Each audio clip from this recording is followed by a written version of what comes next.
Okay, we had to stop that video because we ran out of time, and I want to go over this carefully. So you see possibly that I've removed the chuck now, and we're going to turn this spindle around. Being as this is the big 1500, you've got enough room to do that. Oftentimes you have to take the tailstock off in order to swivel the head. So up on the top of the wheel head here, you've got a couple of clamping levers now that I would lock that down. And of course you could put this in any angle you want, as well as any angle you'd really want to put the headstock in.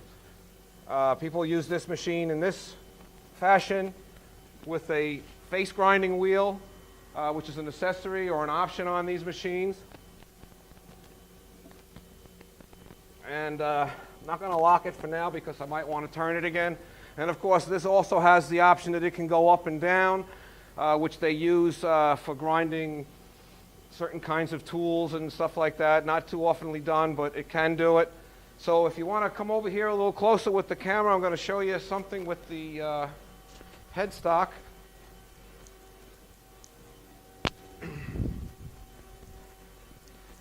As we were rotating our chuck, this is our drive here.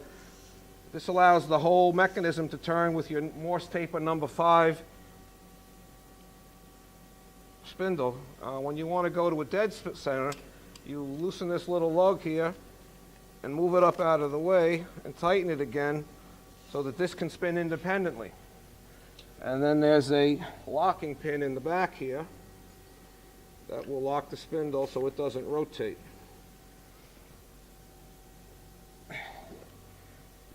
At some point it'll lock in there. Okay. Then we have, I have a center here with a number 5 sleeve to a number 2 Morse taper reduction sleeve that you can put in here now. And you would mount a drive pin or dog or make some kind of homemade fashion, and this would be how you would drive between centers. So let's start off the machine again. Here's our spindle. Now, I was telling you about the rapid approach that you could do if you work this machine by hand. Got a dead stop here on the top of the deck, your 0 stop.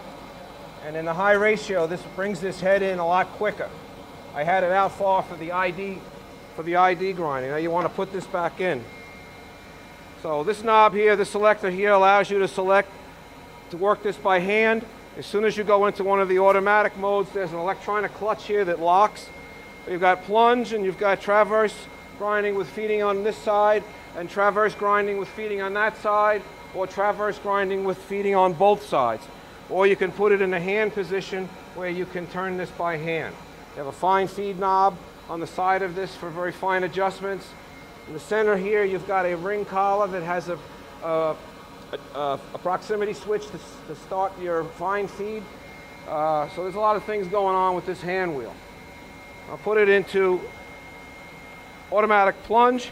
I'll turn my table off, and we come in. My headstock starts turning immediately, but the wheel spindle didn't come in because I still have it set on ID. So I want to change this setting here from the I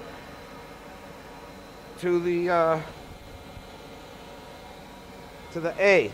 And they have a safety here, you can lock that. So in the A position, now I'm going to be able to have my rapid in and out with the cross slide. So now that comes in, and we start to feed. When we get to a certain point, right there, we're going to go into the fine feed, which is adjustable by this knob here. Now this machine is equipped, or can be equipped, with an in-process gauge like a Marpost or a Movomatic. Does not have one currently, but it can be put on it. And that's why they have the fine feed and the coarse feed and this little symbol up here to switch between the two. So that was your plunge grind cycle. Headstock comes on automatically. Your feed starts. Takes a couple of seconds. Now these levers here, this allows me to stop the feed and maybe take the slide and go out and measure my part and then come back in and say, okay, I'm all right, or make an adjustment and then start feeding again. That's a nice option. Pushed the other way, it allows the feet to move rapidly so that you get down to your workpiece. Or if you were traversing a long part and you wanted to get close to it, you could rapid it in.